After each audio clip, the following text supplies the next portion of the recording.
pledge allegiance to the flag of the United States of America and to the republic for which it stands, one nation, under God, indivisible, with liberty and justice for all. Thank you all for coming out this evening. Thank you to the board. Tara, you can get right into it, I guess. Could everybody silence their phones, please?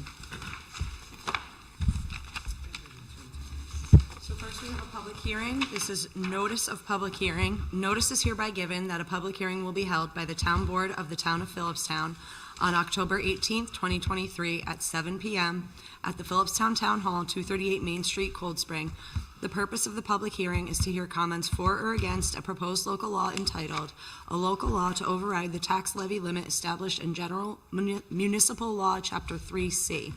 A complete copy of the local law is available for inspection upon request sent to Town Clerk and is also available on the town's website, philipstown.com, dated October 11th, 2023, by order of the Town Board, Tara K. Percocello, Town Clerk. So we proposed this at our monthly meeting, which was October 5th.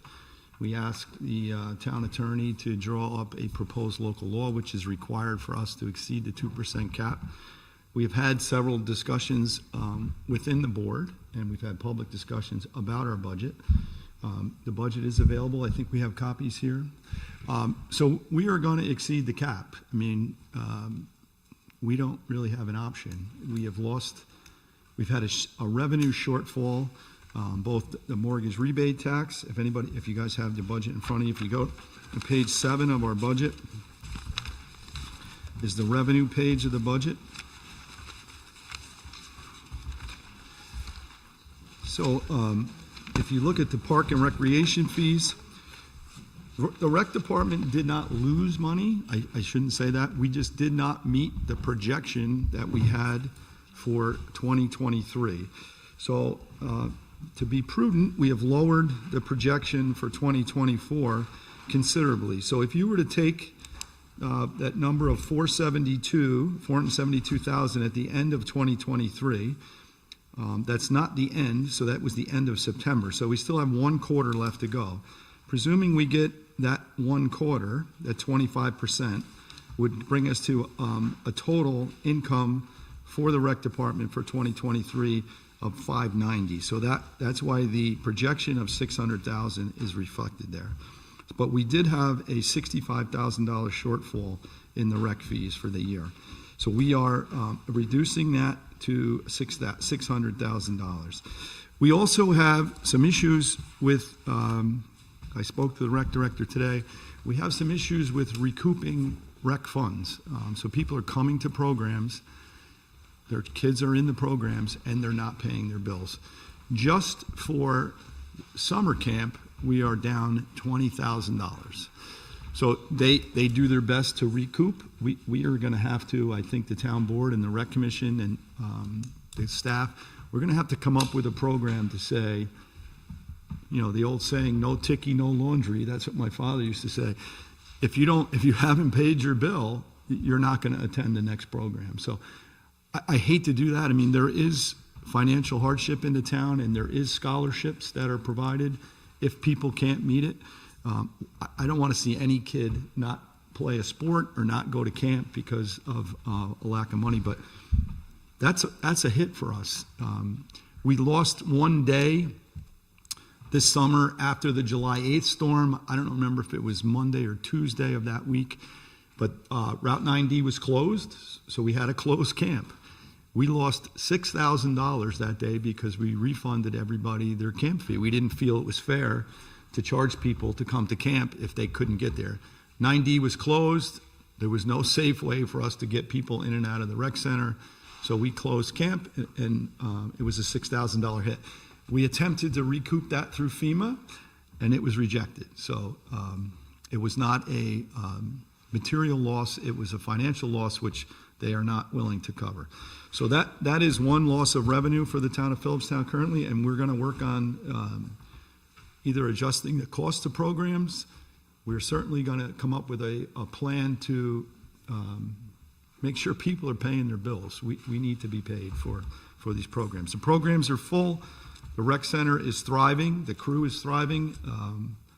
and it's just, it's got to be taken care of, so we'll work on that.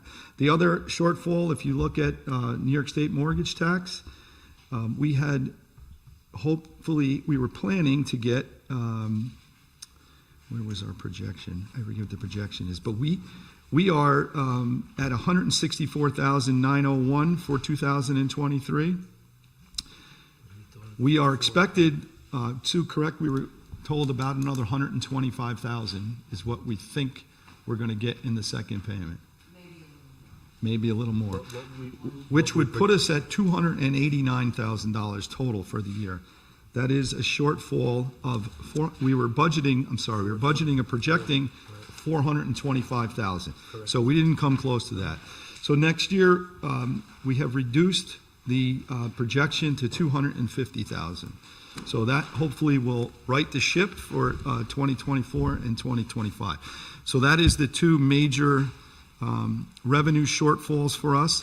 There was also part of... I'm sorry, John. Sure, yeah, absolutely. But the mortgage recording tax, the shortfall was due to cash transactions as opposed Well, to we're assuming mortgages. either lack of sales in the town, which I don't think is an issue, or it's cash sales. I mean, that's the only explanation. We're just not getting what we had seen. Right, so if someone pays cash for a house, they don't have, there's no mortgage tax, so you're not going to get that. That's correct. So that's exactly it. I'm sorry, am I allowed to speak? We will Not open it yet. up to the floor. Yep. Yep. Yes, but you will be, Yep. yes. Yep, absolutely. What was that mortgage tax shortfall, or what does it come out to? Well, Page 7 right here, if you see. Yeah, like the Parks and Rec was 65,000. We think. You have on page 7, if you go to Yeah. New York State mortgage tax, Yeah. 2022 was 540. The projection for 2023 was 425. So far, we've taken in 164. We contacted Putnam County. We're looking at possibly another 125, which would bring us to 289 Got you, okay. total. Thank But you. that's, again, anticipated. 136. Yeah. Okay. Thank you. Yep. So, there is no discretionary spending in our budget. We do have some salary increases, of course. We have some wonderful employees that we'd like to keep. We did see we have one large increase for Greg Wunner, which is our code enforcement officer. We are still finalizing pay increases. The town board has had several frank discussions, and we will come out with a final agreement on where the raises will go. One increase for Greg is $21,850, but he has taken on the responsibility of doing inspections for both the village of Nelsonville and the village of Cold Spring, who are more than subsidizing that increase in his salary. So that's a wash. That's basically a wash. Exactly. So I will open it up to the board if anybody has questions or comments.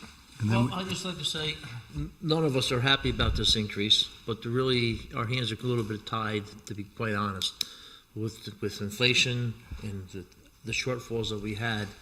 And I still think, we're at 8% right, increase. We're not finished yet. We'll try our best to whittle it down a little bit more if we can. But, unfortunately, it is what it is. And, I think all of us took pride in the last 10 years to keep this under 2% tax cap, which we've done. And this is unfortunately the first time in 10 or 12 years that we're going to this is my 14th year. It's the first time for me. So. kind of have to exceed it. And it's unfortunate. We don't like it, but there's really not too much more that we can do. We have other expenses here that went through the roof too. I think we have Garrison Water Landing District we're spending a lot of money for water down here. Unfortunately, that took a lot of extra money that we didn't anticipate it. Also, we had the Continental Village Water District last year that we had to buy water from New York State, and that was much more. Town of Cortland versus right, New York State. Right. So town of Cortland's expense for water was much more than the state. So there's some uncontrollable expenses that we really couldn't control. That's what I just want to add. And we also, Go ahead, Judy. no, go ahead. Oh, I just want to agree with Bob in this, and John, and I'm sure Judy, you're probably going to follow up. you know, with the increases that we're having for our employees, I think it's really important that we recognize them, because those are the individuals that are really keeping this town moving. At 3 a.m. when we have a snowstorm, that highway is out there, and when we have our, you know, those rainstorms, they're out there. And, you know, Tara, I know you're sitting right next to me, but to recognize the town clerk and all of the ladies downstairs, these are important jobs, and that's how this town keeps moving forward. So as Bob mentioned, you know, we're still talking, but, you know, we're doing the best we can. And so I just want everybody to understand, like, where we're coming from, and we don't want to have to be in this situation, but at the end of the day, like Johnny said, like, sorry, Supervisor, like, you know, it's been 14 years, and it's time that we have to kind of push that a little bit. So I just want to say thank you for everything. Thank you. One additional point, you know, it sounds like a large increase, 8.4% is the increase in our levy. I had the assessor do some estimates. On a $200,000 assessment outside the village, that would be a $119 increase in your taxes. Inside the village, a $200 assessment would be an $85 increase in your taxes. So we're not talking $200,000. 200,000, yes. Thank you. If your assessment was 200,000. Right.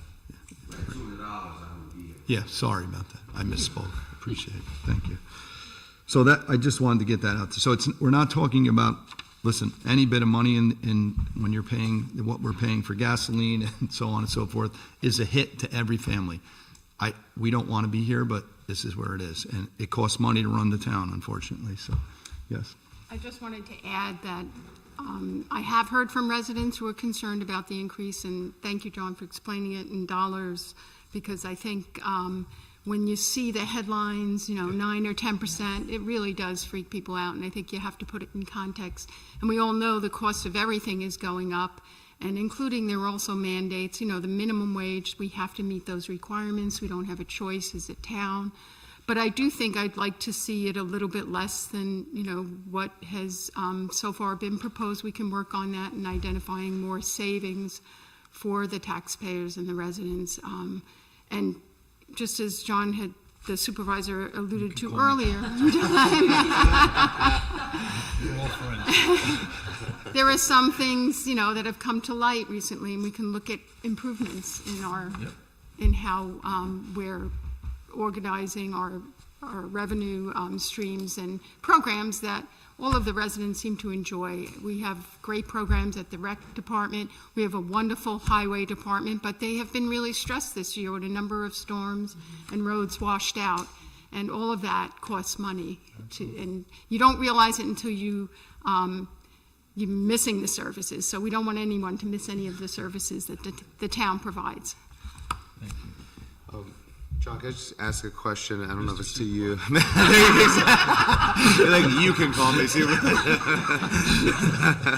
So I don't know if it's to you or Susan. So if I'm just educating myself, I'm on the first page and I'm looking at the summary of funds and levy determination. Yep. So that 12,868, is that that's the proposed 2024 appropriation? Yes, sir. Yep.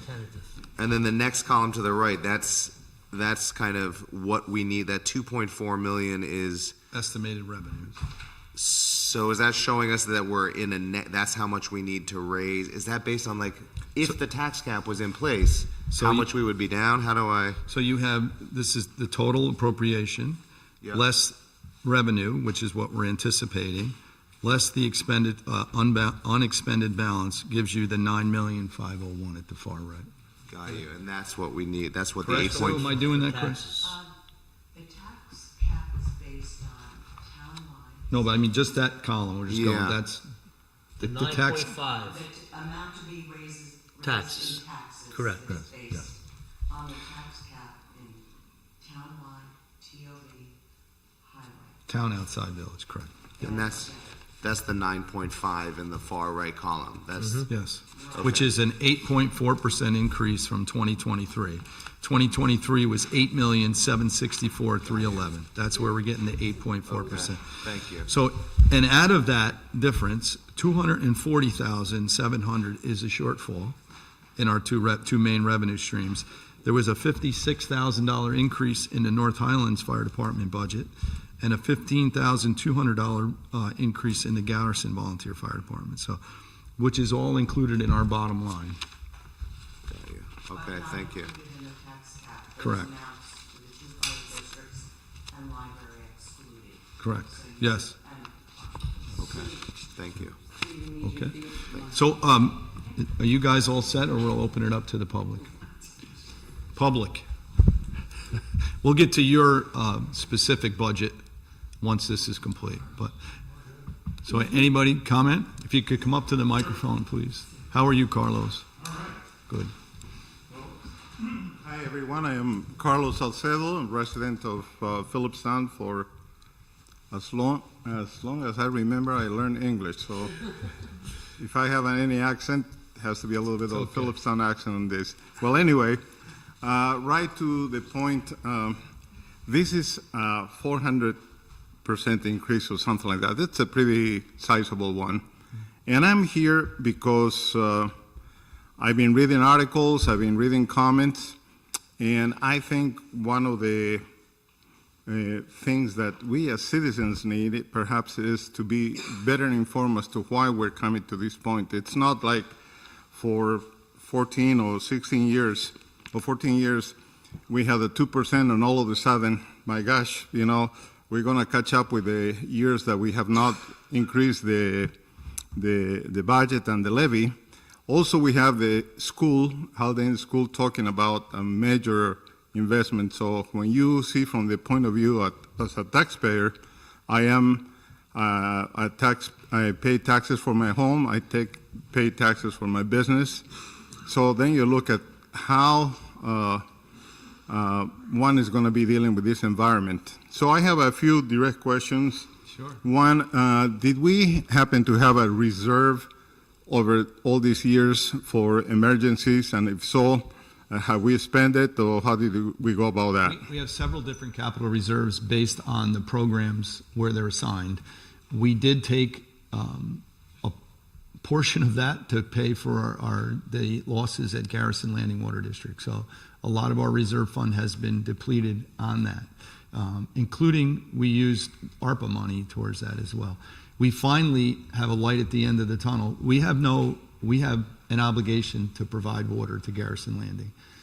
That was undertaken in 1999. It's been our responsibility to provide water. As it's all been documented, the wells went dry. We've drilled 2 additional wells.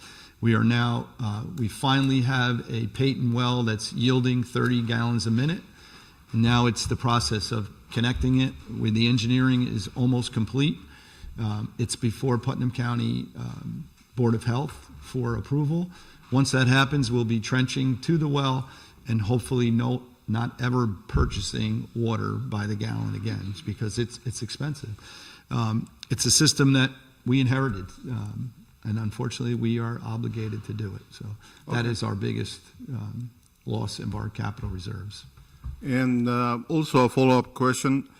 Normally, governments, small, big, of all sizes, have increases, and then they keep the increases, right, forever. So is there any ideas of how long this is going to be? Any like I said strategy earlier, on that? This is like a reset for the town. My predecessor had said year after year the 2% cap was a race to the bottom because people deferred spending, they deferred a lot of projects, and now it's gotten to the point where we had to exceed it. We had no option, and the shortfall. We could put in, projections that don't work to get us closer, but it's only going to kick the can further down the road. We're resetting our projections at a reasonable amount. I hope we far exceed those projections, and then we can do better for 2025. But for this one, we need to set it where we are. So. Okay, so let's say, if I understand what you're saying, there is no plan moving forward that, okay, we're going to be doing this, that, so we can have projection or cuts or do things differently, so we don't impact the taxpayers in the same way. We're not looking to cut any programs currently, but I mean, if this were to go down, if we were to vote this down, and and/or the budget, we voted down the budget, we would have to go back to our 2023 budget, which would require a large amount of cuts to meet our demands. So. But looking forward, I mean, I don't forward, hear. no, we should be, this is a reset, like I said. Hopefully this will get our projections accurate. Hopefully next year our revenue will meet our projections and we'll be able to go into 2025 not exceeding the 2% cap. I can't forecast what our expenditures will be or what our revenue will be for 2024. We're hoping for the best. We're planning very reasonably to hopefully meet our projections. Okay. There was rain, the roads were washed. We had all the dirt road issues and all that. And obviously during that period, we have been dealing with FEMA and all that. Correct. How's that working out for? So we applied for nearly $200,000 in relief for the repairs that we did. I believe it was $194,000 we spent. I don't have the numbers in front of me, but somewhere in that area we spent on road repair after the July 8th storm. We, as we've announced, we are going to be paving sections of areas that are continuously watching out. It is easier for us to maintain. It's an expense in the beginning to pave it, but we have case studies that have shown 10 years maintenance free when they're paved, other than plowing and sanding, but we're not rebuilding roads after we pave them. We have our highway meeting next Wednesday night at the Recreation Center. We have a proposed list of roads that we are going to address, and hopefully we can start nibbling away at the problem areas. We can't do them all at once. We have 33 miles of dirt road. We will address a couple of the main expensive ones this year, and we're going to address some more in 2024. Mission Impossible, that year after year we have talked about it, but we have not been able to make a move, is on the sales tax, okay, and generated in our area that goes to the county, and we never see a... Jason, would you like to address that? I mean, we got a one-time deal with the county executive to get a portion of sales tax, the surplus of what they had raised. And then as county executive Odell went out, the incoming county executive Byrne did not want to continue that program, but I think that resulted in, how much was that share, John? Right, we have committed that. I did get a commitment from Putnam County that they will assist us with the connection at the Garrison landing, so hopefully those funds will cover that connection for us. No. Because I think we always had a good argument, but we have a pretty strong argument to say, hey, we are in this situation and we need the county to work. Bobby and I met with the county executive before he was in office, and I kind of got the feeling that it wasn't going to continue, but he did commit to sharing us services. So we are constantly asking what we get will be another thing. All right, thank you. And one last thing, thank you for your patience and thank you for entertaining all these questions. I think as citizens, we have to have a buy-in into this process, because otherwise there will be a pushback, unnecessary or necessary, every meeting, every time, every second that this goes on. So I wish we had a strategy to inform everybody, so at least most people, that what's happening, why it's happening, and what are our options, as opposed to... As you know, Carlos, we're here every week. We're here every week, and we're here every month. Our meetings are televised. Nothing happens in private. Our budget is public. If anybody can look at the budget and find a discretionary spending in there that we could eliminate without eliminating a program, I'm more than happy to listen to it. No, terrific, because I've been in the past in meetings like this. I sat in some of the budgeting meetings. I remember amazing things going on with the fire departments and all that stuff. I mean, there's been a lot of work, but we have to find a way to engage the people, and not everybody can come here, and not everybody, unfortunately, pays attention. So maybe something like that will help us all to work together, as opposed to be presenting issues and without proper knowledge, or maybe you guys receiving ideas, because there's so many smart citizens here, that perhaps can come up with some ideas, you know. Bill Mazuka used to say this is like a smorgasbord. You can get as much as you want. Come here, you can get as much as you want. So everything's public. We have an email blast that goes out. How often, Tara? Anytime there's a meeting, we have it. But, Right. Anytime there's a public meeting, there's an email blast that goes out. but really, I think that the town board should have a voice in social media.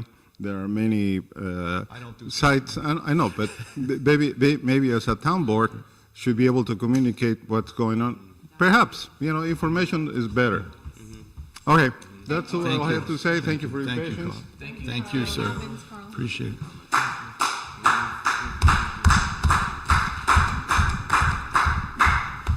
Anyone else? Go ahead.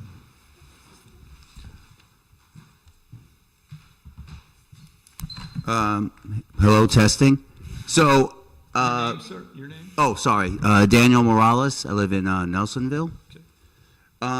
So just to kind of piggyback Carlos's statements, I guess this may be, for me, it's a little, like he was referring to, I see the headlines, 10%, 8%, 9%, whatever it is. And, you know, my ex-girlfriend and I moved up to Cold Spring about 25 years ago. Okay. We're now married. So, hence the ex-girlfriend. Shark happens, right? So, the thing that is interesting to me is, you know, we worked a lot, you know, to be able to purchase a home, you know, since 1998, all kinds of jobs. I work in engineering now, blah, blah, blah. And I remember the sacrifices that we made, okay? Food, not enough. Gas, not enough. You know, you mentioned inflation, which I'm sure all of us, you know, here have been affected by. When you talk about personnel and, you know, a 5% increase, you know, for their wages, I'll be the first guy to say yes to that. Have I received a 5% wage increase? Okay. Yeah. You gathered that, right? So what concerns me is my wife and I work very, very hard to be able to stay in the home that we have now. And I'm sure a lot of us here do, you know, nothing's given to us. We work for it. Most of us do. But I guess what I think about sometimes, I guess when I see the headlines and, you know, so we're talking about a property tax. It doesn't include, and correct me if I'm wrong, the potential upgrades that have been proposed for the school, the Haldane School. Does not. It does not. Doesn't. Okay, I just wanted to. We have nothing to do with the schools. I kind of figured that, but I figured I should, you know, ask to be safe. Love the school. Our daughter goes there. Great school.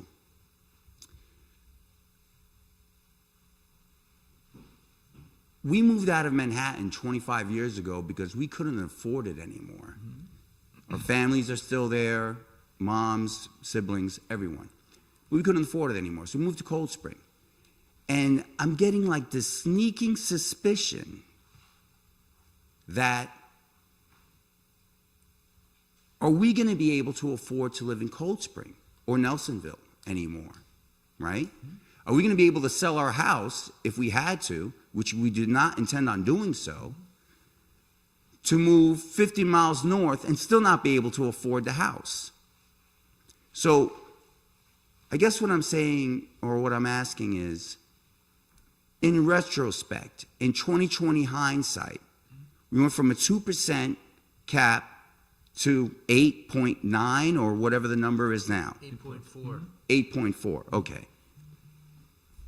How do we mitigate that? How do we prevent that from happening again? Because in my line of work, we would call that, with all due respect, mismanagement. We would say someone dropped the ball, 2% for 14 years, oops, here's 8%. And we could say it's $212 a year whatever. I'm sorry, I'm one of the people that doesn't really trust anything or at this point right now. Okay. So, keeping that in mind with inflation, with fuel, with food, with everything else that, as a working guy, I don't consider myself middle class. I'm working class. So what are we doing for people here that didn't necessarily come from a situation where they have money that can afford 8%, 8.4%, whatever it is, no problem. No, nobody's laughing about that. No, I'm saying from my laughing. point of view. Right. We're all working class also. Oh, okay. So I just want to make sure. We're all part-time people up here. When I do the laughing thing, it's not to. Okay, It's that was a little offensive. to illustrate my point. It was a little offensive, but okay. I apologize if I thank you. offended you. Thank you. I do. So what are we doing if this were to go through? What are we doing to mitigate this from happening again? Okay, so as I explained in the beginning, we are reducing our projections for the 2024 year. This is a reset. The projections were not met. So the responsible thing for us to do is to reduce our projections. Reducing our projections lowers our anticipated revenue for 2024, which makes that 8.4%, if you follow that. I do. Okay, so that's what we're doing to be responsible. And as I will tell you, as you said, inflation affects the town. As Judy said, our fuel, our minimum wage. We have a huge staff of kids that work at the rec center over the summer. Minimum wage is up, right? So we have to raise our salaries. We are paying $5 a gallon or $4.50 a gallon for fuel to plow the roads. So the town faces the same inflation that you got. And we're not buying food. We don't feed anybody, occasionally, but There's nothing wrong with that. right. There's no discretionary spending going on here. I would tell you, take the budget home with you. If you find money that's being wasted, we will address it. There is no wasting going on here. Like I said, we're all working class. I've been doing this, I've been framing houses for 40 years, so I understand work. This whole crew is working people. We're none of us are professional elected officials. I didn't mean to say No, that you were not. I'm just educating you on who we are. I've never met you, so I'm just saying this is where we are. We're all in the same boat. We struggle the same way you're struggling. I feel for you, trust me. Keeps me up at night knowing that we're raising at 8.4%. It's aggravating for all of us. And as you said, for 14 years, this is my 14th year, we've held 2%. We knew it was going to bite us at some point, and the state program is not the best. Because I can tell you for a fact, there were some years that we could have probably lowered it or brought it to zero. But it would be ridiculous for you to do that because you were held to this 2% and you didn't know what's coming the next year. Right. And every municipality is doing the same thing. Trust me, that's what's happening. It was a mistake, and it's going to come back to bite the entire state at some point. Thankfully, we don't have large infrastructure, a water system, because I bet you people are avoiding repairs because they don't want to exceed the 2% cap. And in the long run, as Richard, you say, it was a race to the bottom, and that's where we're headed. So there is no discretionary spending. Take the budget home. You have my email. You can call here, find something where we're wasting money, and we'll address it. So I didn't mean to insinuate that you guys are wasting money. I was just giving you a personal Understood. background And regarding we sympathize with my you. position. Yes. Okay. Yes, So, we sympathize. so the next question is, these are property taxes based on the assessment of Correct. the home, correct? Correct. Okay. So by chance, if we had another housing bubble burst, So if it falls, right? if it falls, Yep, we're still responsible for that assessment? you are. So that was my other concern. I know Mr. Angel had mentioned the possibility of reevaluating, which would just be such a huge, I'm guessing it would just be such a huge undertaking. Yes, we're working on prices, but I can tell you in 2010, that was estimated at about a $500,000 expense to do a reassessment townwide. And the other thing that needs to be brought up, and anybody that has a problem with their assessment in the town of Philipstown has the ability to fight, grieve their assessment. And Yeah, of course, I'm aware of that. It's just, in general, you know, for people that are working like we all are, not setting up an appointment for somebody to come in and say, oh, it's worth more, oh, it's worth less, and then dealing with that and what have you. So that was my other question. I just wanted to follow up on. I appreciate your time. I appreciate the effort. And I appreciate your comments. And we and feel, thanks a lot. we feel for you. So, All right. honestly. Thank you so much. From what we put in place, the plan is, hopefully, if everything goes the way as we planned, is to try to be back in the 2% next year. Yeah. Okay? That would be our goal. That's our goal. Thank you. Thanks a lot. Thank you. Thank you. Anybody else? Yes.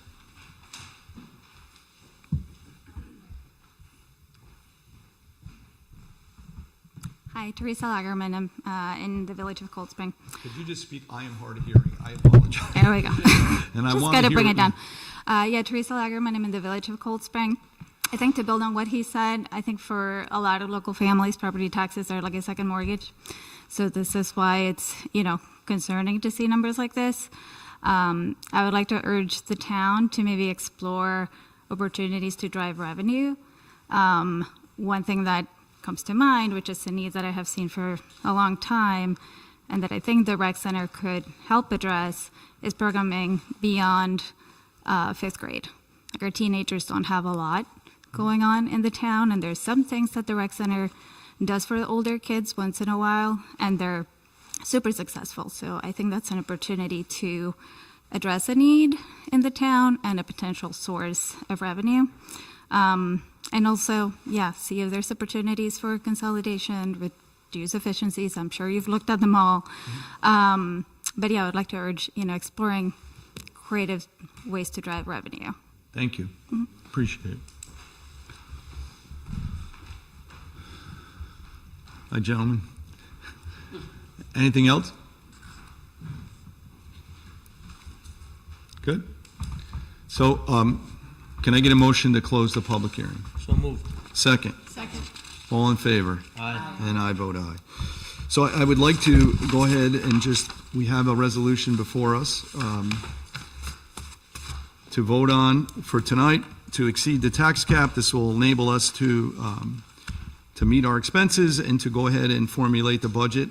And again, as Bobby and we've all stated, we will continue to work to get it down to what we need to keep programs, keep salaries reasonable, and keep the employees that we have. So, Tara, do you want to read the resolution? Sure. This is a resolution adopting the tax cap override local law. Whereas the town board has considered the adoption of a local law entitled "A Local Law to Override the Tax Levy Limit Established in General Municipal Law, Chapter 3C," and whereas following due notice, the town board held a public hearing on the proposed local law, now therefore be it resolved as follows. That the town board does hereby adopt the above local law, which said local law shall be effective upon publication, posting, and filing in the office of the Secretary of State in Albany. Can I get a motion, please? So moved. Second. Second. Councilwoman Cotter. Yes. Councilman Flaherty. Aye. Councilman Angel. Aye. Councilwoman Farrell. I vote aye. I opposed it the last time we voted on this, but I think now that I've had a time to review the budget, I think it's important to do this. Thank you. And I vote aye. Thank you very much. So it'll pass. Thank you all.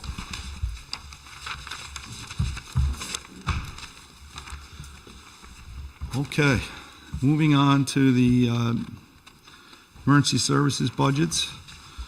So Continental Village Fire, who's speaking on behalf of you guys? How are you, sir? Good. Thanks for coming up tonight. If you want to hit on the high notes, we can go through. Yes, please, if you would. If you want to be heard. Hi, my name is Rich Pops. I'm president of the Continental Village Fire Department. First of all, I'd like to thank the town for all the effort that you've given us over the past year with the budget. as well as the ongoing issues that we have for our capital improvement projects. It's greatly appreciated. Thank you. Just like any house, our firehouse, the last major renovation was about 25 years ago, so obviously everything is starting to fall apart. So we've had a pretty ambitious program, I would say, over the last 5 years. We had the firehouse new roof put on it. We had siding done. We were out to bid this year to improve the heat plant. And while we were out to bid, the AC plant decided not to malfunction, so our heat bid turned into an HVAC bid. Why do people want to own houses? I don't understand.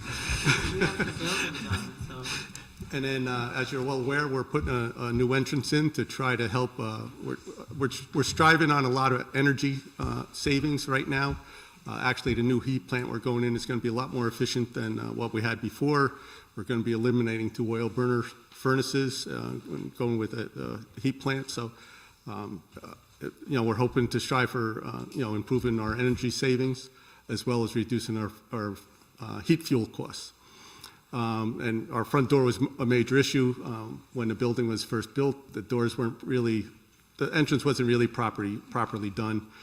So we're actually in a vestibule with a heater in the vestibule, so this way in the summer and winter time, when you open up the door, we don't have a blast of hot or cold air coming into the firehouse. It'll be a tempered area.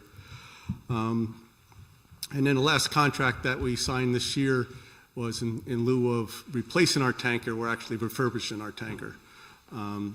So, between the HVAC project, that's about a $180,000 project.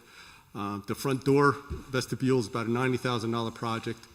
And then our tanker refurbishment, the bid came in at about $120,000, but we budgeted $150,000 because we knew there was going to be other things that were rising, which have already. So we feel comfortable with that number. That being said, we sent up our proposed budget with you. It was a 4% increase. We're trying to, obviously, I want to echo basically everything that everybody said here. I mean, just like everybody has to buy diesel fuel $5, and so does the fire department and whatnot. So, and then, as far as a long-range plan, the other thing I actually did too, we converted our entire first floor into LED lighting to try to save on electric, and we're trying to do our second floor next year. So once again, we're trying to get it, because our major bills really is utilities type of thing. So. Who's your electric company down here? Central Hudson. Oh, you do have Central Hudson. Okay. Yeah, the firehouse, the building itself is in Philipstown. Okay. As always, you guys are always right on the money with the budget. You always keep yourself in line. Long-term planning has been, again, I've been here 14 years, and your long-term planning pays off every year. So we appreciate you guys with the effort that you put into keeping costs down. Any questions from the board? No, I think these are reasonable costs. I just wanted to ask, yes, I do have one question about mutual aid calls, because we hear a lot about calls to other towns outside of Philipstown. Do you have a significant number of mutual aid calls, or? I don't know the percentage, but by any chance, any of you guys know what our percentage of mutual aids are? Yes, we do a lot. We're in, just today, we were down on 90, what I had on into the wall. So yeah, we do a lot of travel. We're a mutual aid plan for both Westchester and Putnam County, so obviously anybody that calls, we go. You guys are right on the line. Yeah. We're everywhere, from Putnam Valley all the way up, Westchester to Philipstown. So. This might be a silly question. Do you guys get any funding from the Westchester? Anybody or is it just through us? So you're on the board, or so Right. you guys go like. We have members from both Right. Westchester and Oh, okay. Putnam, if that's your Yeah. question. Yes, They yes. are funded. Yeah, You have that's three what- funding sources. You have the federal government for Camp Smith, correct? Right. And you have the town of Cortland and the town of And us. Philipstown. Okay, thank you. And one thing I kind of missed that I really want to raise up with you, that we do have a pretty active grant program. Okay, great. So we got a $50,000 grant this year, which literally took 4 years to get. It actually started as Senator Serino grant, and it finally ended up as a Senator Harkman grant. But it literally took us 4 years to get. and we purchased a new side-by-side Polaris for rescues and fires up in wooded areas. And as well as Northern Westchester has a grant for Northern Westchester EMS and first responders.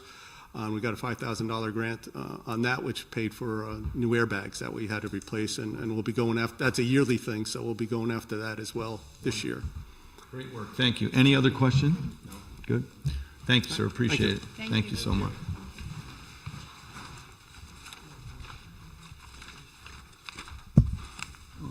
Where is my, I know it's here somewhere. Terry, help me out here. So next is I lost my schedule. Next is Village of Cold Spring. Village of Cold Spring. Lillian, are you here to represent the Village of Cold Spring? Okay. Do you want me to stay? Thank you. Do you No, want you me can to go. stay? Are you sure? I'll Pause. stay. Mayor Foley is at her public hearing for parking. Chief Phillips is at a chief's meeting. President Leonard is on sabbatical, We're so happy you to get see me. you, Lou. We're happy. Well, we want you. So, you guys, your fire budget is well under the 2% cap. I have it here. 1.3%. Right. We appreciate you guys keeping it in reason.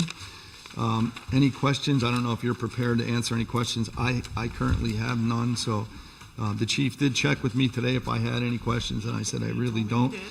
This is payment for a section of the town of Philipstown outside the Village of Cold Spring, which the town is responsible to contract with for fire protection, which we do with the Village of Cold Spring. It's a very reasonable expense for what we're getting protected for. So, thank you, Lillian. Anybody have anything for Lil? For the Cold Spring Fire Department? Thank you, Lillian. Thanks for coming That up. was easy. Nice to see you.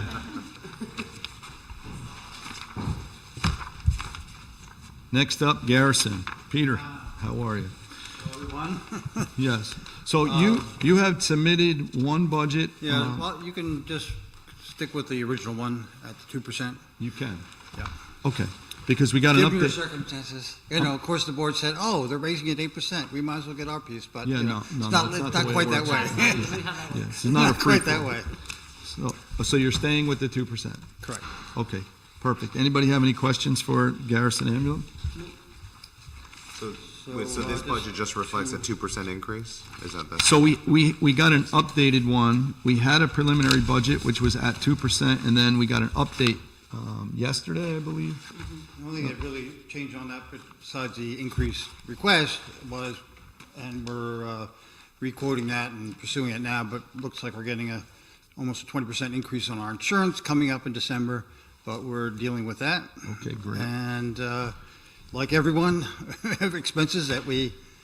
Judy raised the question of mutual aid, and we'll discuss this with Philipstown as well, but our ambulances, and I've made this public to the county. I was in a meeting with the county executive and all the supervisors throughout the county, as well as the Bureau of Emergency Services, how I'm unhappy with the amount of mutual aid calls that we, Garrison Ambulance and Philipstown Ambulance, are covering in the town of Kent and Lake Carmel and Putnam Valley. There was several different proposals with the new ALS provider that they were going to put 2 BLS ambulances on in the county as well. And Chris, I'm sure you can elaborate to this. I don't know if that's been settled, but I have been told that Lake Carmel is hiring staff to staff an ambulance, and there will be a BLS ambulance available in the Lake Carmel, Putnam Valley, Kent area. So that should alleviate some of the demand on R2 ambulances We here. certainly hope so. Yes, we all hope so. And this has been... Last month, we had 22 mutual aid calls. Our usual number is between 35 and 40, so it just... I think when I pulled numbers last year, they were near 100 responses out of the town to our neighboring communities. Fully involved, fully signed up with the mutual aid plan, but I feel it needs to be reciprocal. If they get overwhelmed, we're happy to help, but you can't be relying. The numbers that I heard in that meeting with Putnam County, there was one agency, I believe, I don't remember if it was Lake Carmel or Kent, one was responding to 30% of their calls, the other was responding to 18% of their calls. that's not acceptable for me. In I a believe. location like Continental Village, we're vulnerable for getting here, across the river, all over the place. Right, It's just- and it's fine as long as it's being reciprocated. If we're getting it back, if we have an MCI or if we have an overwhelming amount of calls in a day and we need help and they provide that, then it would, but it seems like it's one way. I addressed it with the Putnam Valley supervisor, the prior one. I addressed it the other day in this meeting with the county executive and the Bureau of Emergency Services. I was heard, and I think there's going to be a change. I know there is paid services on the other side. I think Carmel's paid and Brewster has paid. I don't know for sure, but it's we're covering far too much of Putnam County with our expenses. So I think there's a lot. Yeah, you can come up later, but we'll address it then as well. But so we appreciate what you're doing, keeping it where you are. So. We're working on grants, we're working on more aggressive fundraising to Good. make up some of our deficit. We did stick out, take a bit of a risk by going ahead and getting the 2 new ambulances, but we're seeing our way to make sure that's covered going forward and still stick with the 2%. Wonderful. Appreciate the planning. Thank you, sir. Thank you. Thank you. Thank you.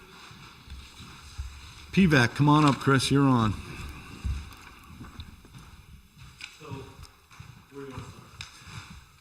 Well, we'll start. Does anybody have questions? You guys are in, your budget didn't get in on time. We put you in at 2%, and then I see we did get a budget from you guys, and I don't know what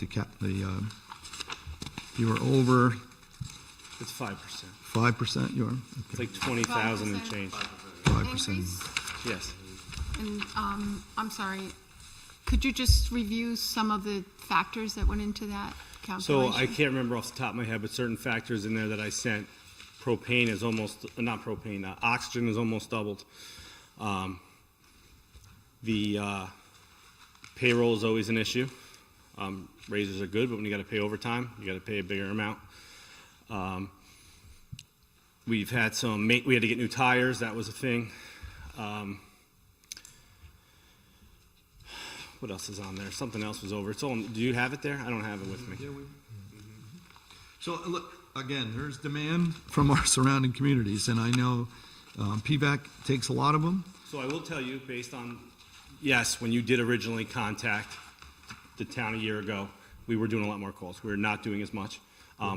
Carmel picks up the majority of the calls in their side of Kent and Lake Carmel. They did an extra 35 calls in September. I spent 3 hours on the phone with the county exec about the 2 BLS ambulances, and BLS isn't their problem, it's our problem, and he's right, he's not wrong. But as he agreed to look into it, Carmel made an agreement with Mayapack and Mayapack Falls that they're going to add another bus and do calls for them during the day. So it might not be the need for it. But the current BLS bus covered 55 calls on the other side of the county. When you say the other side, not Kent or Putt Valley, you're meaning Carmel, Brewster, Patterson. Meaning part of Kent, Lake Carmel, Right. and a lot in Mayapack and Mayapack Falls during the day. They covered 55 was in September, and I believe 35 was in the half of July that they covered. The paid BLS bus that the county is Correct, providing. through Empress. Now, I constantly, and I had this discussion with Empress also, we get nothing out of this. They wanted to change Medic 3 back to an ALS ambulance. That does nothing for the entire county. It only helps one section. And then I convinced Empress that the best place to put the ambulance is in Kent, but that's not where the call volume is. Kent doesn't do a lot of EMS calls, but it's central, and they could go into Putt Valley, they go to Lake Carmel, they could shoot down to Mayapack Falls, they could come over here. And there was one option where they had considered 2 BLS ambulances in the county, which is certainly what I pushed for. I talked to the county exec on Thursday. On Monday, Carmel put the second ambulance on for Mayapack and Mayapack Falls, so they were nervous to put it on, that it would be a waste. Okay. It's not a definite no, but they're working the numbers still. Since they moved that ambulance, I believe they did, and I believe it's still there. I didn't check with anybody before this. They did put it in Kent, and it's been over here 3 or 4 times. Well, it's about time. Well, one day we had 3 or 4 calls at once. We covered with both our ambulances, and then that ambulance came over, and then they covered the other call on the way back from the ambulance. So it all worked out well. That's the way it should work. Yes, 100%. So it's a work in progress. The county exec is very willing to help. He just feels like everything is the county's problem, and I understand where he's coming from, and we try to work it out the best we can. We do our share to provide. No, we definitely do, but the numbers are definitely down from when this originally started. Well, that's a good sign. And That's a Pud good Valley does come over, Kent does come over. It doesn't happen all the time because we do cover majority of our calls. It's like in the 97th percentile, so Which is stuff wonderful. happens. And it's appreciated. The other thing is with the 5%, and I don't know how it's going to go. Fire departments can now bill. Fire departments aren't used to billing, and they have the option to bill. And a lot of them are not taking the option for multiple different reasons, because if they bring in too much money, then it affects their fire budgets, and it's a lot of different reasons that So let me just, so there was a change in New York State law. Fire districts and fire departments were never able to bill for ambulance service. Ambulance agencies like Philipstown and Garrison were able to bill, always. So that was a change that just happened in 2023. it was actually last year with the ambulance, 22, July of 22. Right. But it covered the year 2023. Correct. So that's where the difference is there. So the fire departments are still responsible for an intercept agreement, whether they bill or not. So if they choose not to bill, they still are responsible for that $298 that we're responsible for. So where this is changing is that Empress is going to bill for ALS directly. They can only do that for personal insurance. They can't do it for Medicare or Medicaid. Now, where it's different for us is that on average, we do 160 Medicare, Medicaid calls in our district a year for the last 3 years. A lot of it's HMO, which is considered private insurance, but they don't know that until they bill it.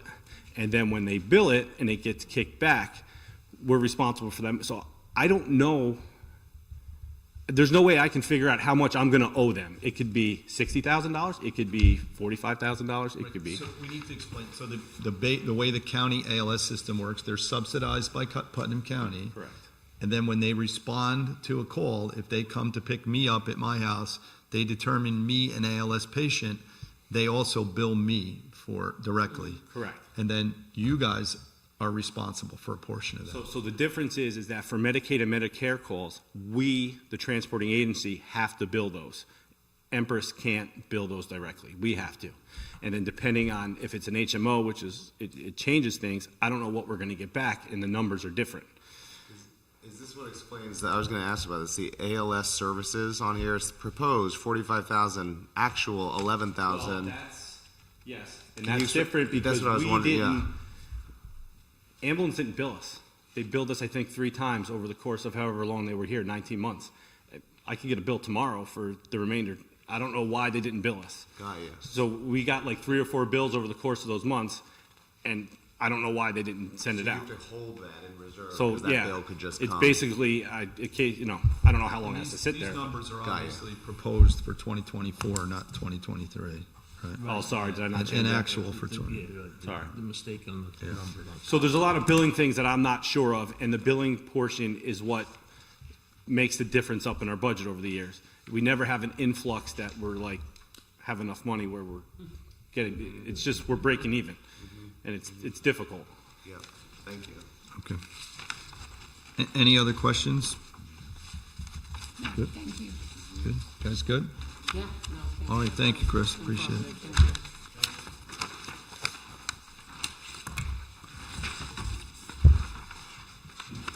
All right, and I think that concludes our evening. We've, anything else from the public? You guys, anything? Who's watching the firehouse down there? You guys are all. Alrighty, so can I get a motion to adjourn? Second. All in favor? Aye. And I vote aye. Thank you all. Thank you, guys. Thank you. Appreciate everything.